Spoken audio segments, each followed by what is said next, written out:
Charisma Quotient. I'm your host, Kim Seltzer, a dating and makeover expert, where I will help you build confidence, make connections, and find love from the outside in.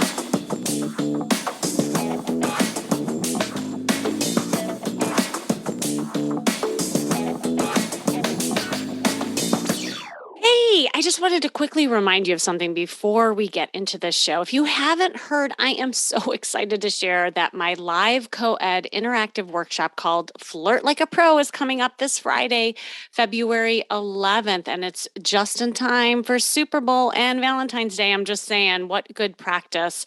And who knows, if you don't have a Valentine's date, maybe you will get one after taking this workshop. This is a live event where I will teach you the exact process to go from boring to playful and sexy. So if you're stuck in the loop of painful dates, boring conversations, and feeling totally awkward in your body or in mind, then you need to join this interactive workshop to help boost that sexy confidence. But space is limited, so make sure you click the link you see in the show notes to save your spot. And by doing so now, you'll get a free Master the Art of Flirting workbook. Now, back to the show. And speaking of flirting, you just got to stop being so serious. I'm serious. I'm serious when I say stop being so serious. Because look, I'm sure you have that list of what you're looking for in a partner. Y'all have it. And if you haven't, I'm sure you think about it. And you know what I'm talking about, the one where it lists your must-haves, including good looks, intelligence, successful career, blah, blah, blah, blah. Okay. But do you have playfulness on your list? If you really stop and think about the good dates you've had and the relationships that work, have you thought about how fun they are?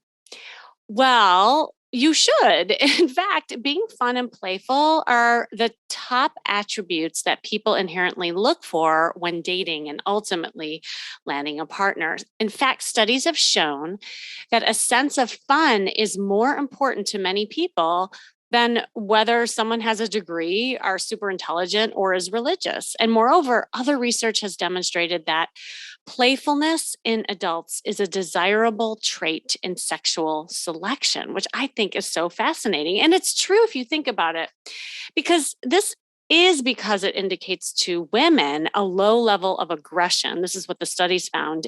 And that's like in men, right? So when a woman views a man and he's playful, he's less aggressive. And to men, women are seen or viewed as more youthful and attractive when they're playful. So in other words, we tend to be attracted to playful people because they seem like the most vital and approachable people in the room. Now, being playful isn't a trait we name as often as smart or funny when describing our ideal partner, but we should be. It turns out being a laid back, lighthearted, playful person could be a real dating advantage. We keep making dating more complicated and treating it like it's this serious chore when in reality, a lot of us want something more laid back. And that's what we're really looking for when we swipe. It's that lighthearted, playful person and the conversations that are light. And that says a lot about how we want our romantic relationships to play out in real life, not just on paper. So in the end, what are we all looking for? Fun. There's a client I was working with where fun was a foreign word. Okay. Now, on paper, she was a catch. She was beautiful, intelligent, went to an Ivy League school, super involved in the community, high achiever, and worked for a tech company. So she was super analytical, left-brainer type. She attacked dating like she did in every other aspect of her life. She prepared with her list of non-negotiables and qualifications of a man in front of her while she was dating online. She had perfected a system as she was dating. She had rehearsed all the questions she wanted to cover on dates, yet she still couldn't get past that first or second date and was left with this feeling of a lack of chemistry and got the message from the men that she was dating that they found her quite honestly intimidating. And she was very confused because in her mind, she did everything right and checked all the boxes of what she was supposed to do to attract a man. And that is where her problem was. And I told her that. And because she was so busy running her dating life like a boardroom, focused on facts and methodology, that she lacked the ability just to have fun. And she admitted, she said, I don't know, I think being silly on a date is childish and I just feel stupid. And she didn't understand the point. She thought it was a waste of time. So she also admitted that she never really learned how to play when she was young because her family and her Asian cultural background all kind of really reinforced success, studying and succeeding. That's how love was accomplished. So she just never learned the skill of play. And it wasn't really, important. So she thought, right, growing up, because that's the message she got. So really the primary focus of our coaching together was teaching her how to be more playful, more in her body, and being okay with fun, whimsical conversation that was not laden with boring facts. And she came to my flirt workshop, hint, hint, to start. And she learned the fundamentals of being magnetic and fun. And then she practiced it with the men in the class. And then that transcended into her everyday life. And after a while, she started being more comfortable with her new flirty femininity and started attracting men everywhere she went and progressed past the first and second dates. In fact, by the end, she attracted a great guy and she started dating that guy consistently. She couldn't believe that it was the playful part of her that ended up attracting this great guy in the end. And in the end, also, she loved dating. She actually found it fun, where before she would just hated it. So here's the thing. At the end of the day, we are all looking for that playful energy that makes us feel a certain way. And that is what we find so attractive. Because when you learn to play, you will be more present and find dating fun. This is important because it's not about the facts and what you know. So, like, you might be studying all these books and doing a lot of the, things you're supposed to be doing. But it really is about the fun and the feeling that you give out. That is why what you say on a date isn't even as important, and how you make someone feel, because that's what they're going to remember. It's the feeling that you have together. And when you're laid back, you're curious, you like to explore new things, you enjoy playful interactions with others, potential dates will want to be with you and want more. Now, I know what you're thinking, Kimmy. This all seems pretty silly and frivolous. There is more to a person than just being fun. I can't believe you're doing a whole podcast on this. This seems pretty superficial. Or the opposite, you might be listening to this and say, Kimmy, I don't even know how to be fun and goofy. I feel kind of old to be doing that. I don't I don't know like how important that really is, or I just feel awkward. But let me ask you this. Don't you like it when your date is fun and charismatic? So, like, just answer that for yourself. Why would it be so different about you? It's also important to think about what it is about being playful that's challenging for you. And here's what I will tell you, because I've done workshops on this, and I love kind of flushing this out. And this is the therapist in me, right? Because we all have triggers, and it's really looking at those triggers and what comes up for you, because usually it's attached to some things in the past, maybe about your upbringing. But here's the common challenges I hear a lot of people say. They say, "Oh, well, I feel silly, I feel stupid. I don't know how. I never was given permission to. I worry about what other people think of me. If I let myself go, that's like, I feel like I'll have a hard time letting go and losing control or losing myself. And that's super scary." Or maybe, you think, oh, I worry that men might not think I'm intelligent. Or if you're a man, oh, women might think that I'm really goofy. Maybe you think I'm too old to do silly things. And at the end of the day, you're getting in your head and it's hard for you to just kind of be more in your body. All of these things have to do with the fear of rejection and being ridiculed, if you really think about it. And so, for you, as you're listening to this, what's coming up for you? Do you relate to any of those things? Because that's where you start.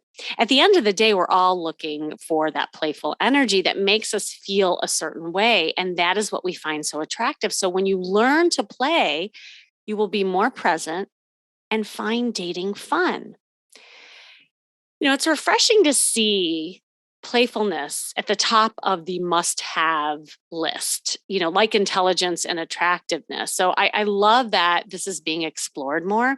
And studies also have found that playfulness not only helps in the dating world, but it can help you achieve academic success, relieve stress.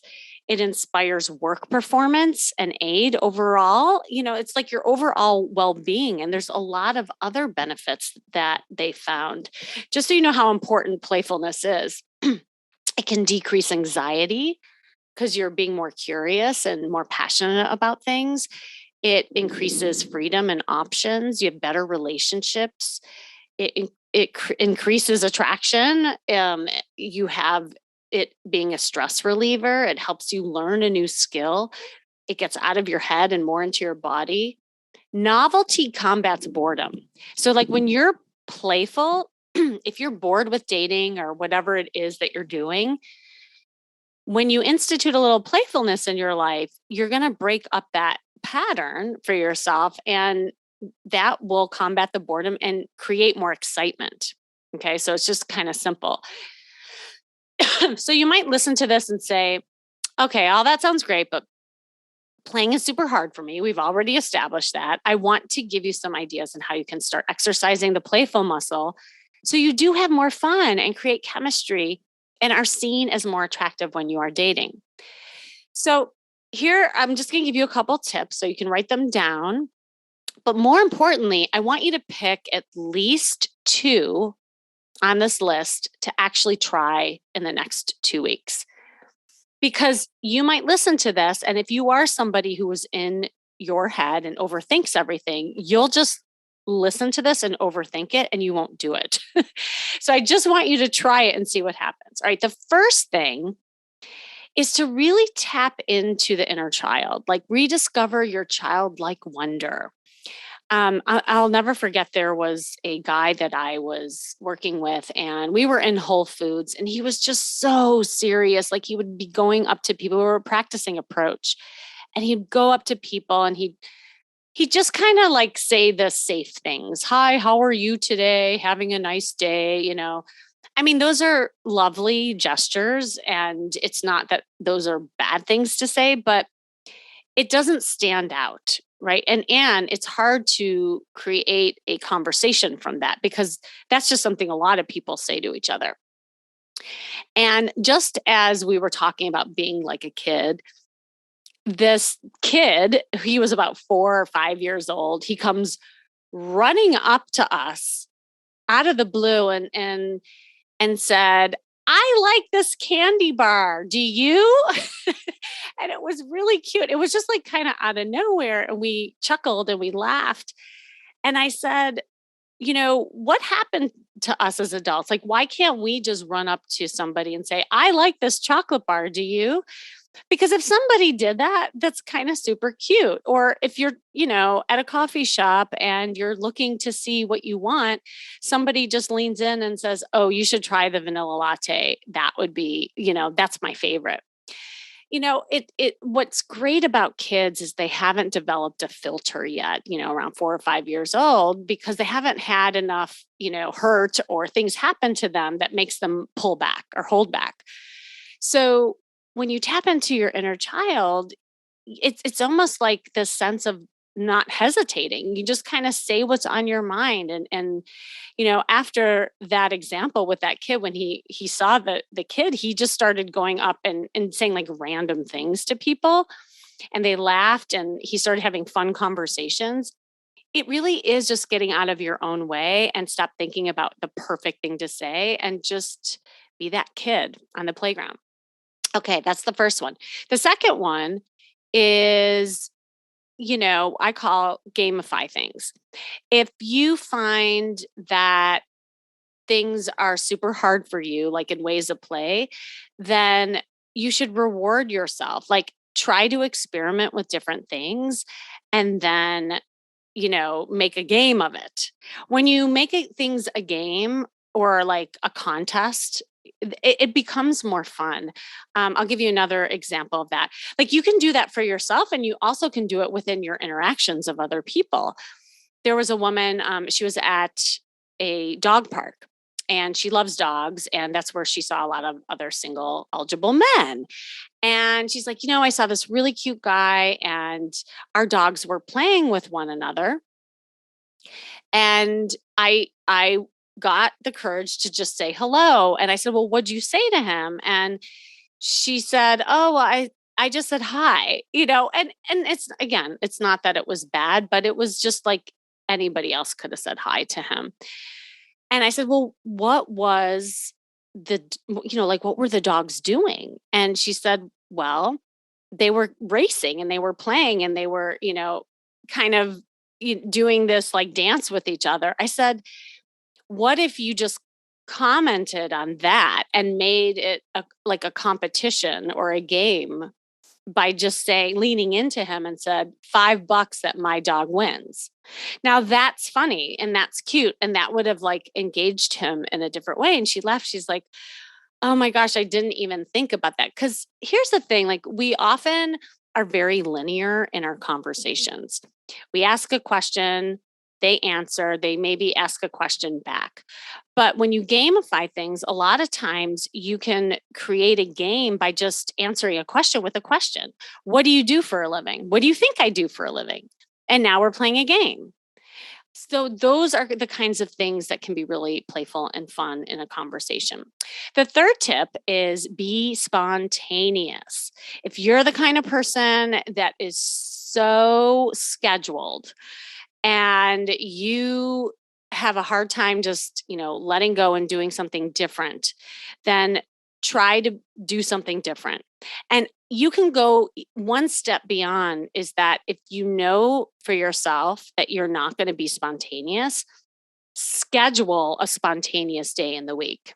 I know it almost sounds like an oxymoron, but I've done this with many clients where I'll say, okay, one day a week, like maybe pick a Sunday or a Saturday, schedule in spontaneity time or playtime, whatever you want to call it. And in those hours, do not schedule anything and just on a whim, go do something that's different for yourself. So if you never go hiking, go hiking. If you want to explore a new restaurant, go find a new restaurant and sit there and have some coffee. Whatever it is that's different in your routine, it'll get you out of that monotony, that boredom, and energize you. Okay.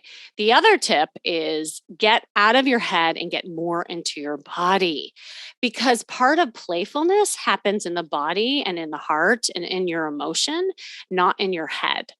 So if you find yourself thinking, what are some activities that you can do that will allow you to be more in your body? Maybe it's, creating a Spotify list and dancing around before you go out. Maybe it's, taking a yoga class to get more grounded. Maybe it's doing belly dancing to have the more sensual side of you come out. But if that is super hard for you and you're ruled by your head, you need to do more body work. The next tip is take a class. So being playful can be taught, but you can't be taught to be playful by reading something and doing it in your head. Right? It's counterintuitive and it's a little meta to what we're talking about. Take a class that allows you to do something. So I'm a big fan of improv. I talk about it a lot. I prescribe it to all my clients. Take an improv class. Take a stand-up comedy class. Anything that allows you to be more playful and fun. If tapping into your inner child means taking an art class, even where you're using your hands and you're painting, like it doesn't have to be like funny or humorous. It can also be something that reminds you of the play that kids do. At the end of the day, if you just go and watch a kid, that is great. I encourage people to go to playgrounds and just watch kids, and even interact with the kids, play with them. Like, have you ever just, swung on swings and just, been goofy with kids? Like, that's another thing. So that might not be a class, but that's an experience that you can create for yourself. And the final thing is dun, dun, dun, flirt. And this is where my workshop comes in, because you might say, but I don't know how to flirt. Just a reminder, the definition of flirting is to behave as though you are attracted to someone without the serious intention of an outcome. I love it because most people don't flirt because they're getting attached to the outcome. And these are the kinds of things that we're going to flush out at the workshop and kind of debunk a lot of the myths and the fears that you have or excuses you have around it, because flirting's not supposed to be any of that. It's just creating this magnetic energy that draws people to you and that allows you to be more present and in the moment. Okay, so I want to read you a email that I recently got, and it pertains to exactly what we're talking about. This is from Bethany, and she says, "Hi, Kimmy. I would like to get into a long-term relationship, but I am really experiencing dating fatigue big time. I'm not getting good matches online. My texting style tends to be somewhat dry and boring, and I don't know how to flirt. How can I have more fun and attract a man I really want?" Ugh, I know dating fatigue is real, y'all. I mean, especially when you are spending so much energy trying to figure out in your head the right thing to say, searching endlessly for the right matches, and getting into these factual LinkedIn exchanges that require a lot of headspace. So, no wonder you're exhausted and feel defeated.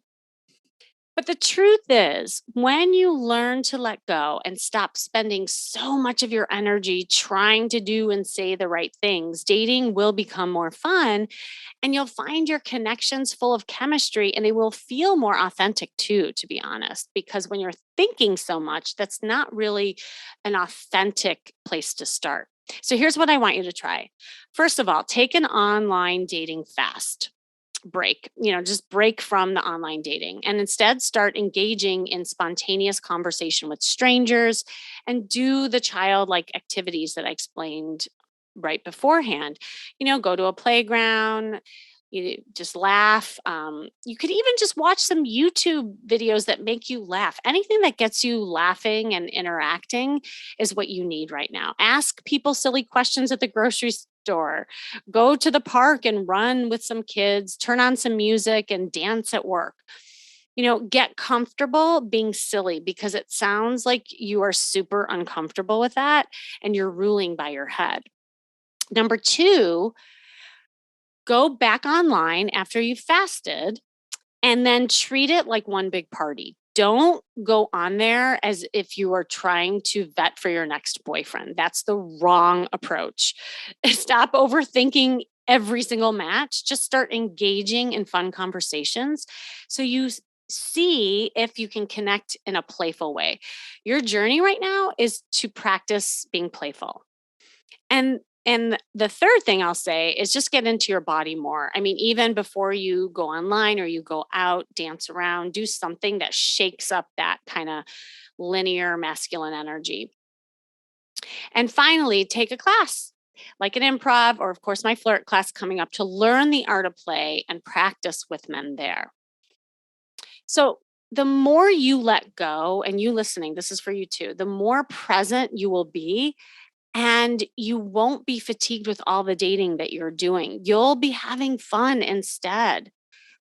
It is your right. If you're listening to this and you're like, this is me, it is your right to let go and have fun. At the end of the day, we're all looking for that playful energy that makes us feel a certain way. And that is what we find so attractive. When you learn to play, you will be more present and find dating fun. All right. I hope you found that fun and energizing. And thanks for joining me today. This has been the Charisma Quotient. Of course, I'm your host, Kimmy Seltzer. And remember, you can build confidence, make connections, and find love from the outside in. And make sure you go to my site, kimmyseltzer.com. And if you're ready to start practicing getting your mojo back, face your fears, and learn how to flirt, remember to register for the Co-Ed Interactive Flirt Like a Pro workshop coming up this Friday, February 11th. And so, whether you need to get back out there or get out of the friend zone, it's time to learn how to be playful and fun by flirting with everyone. But space is limited. So, make sure you click the link you see in the show notes to save your spot today. And remember, it starts with you, and working on yourself is working on your love life. That's all for now.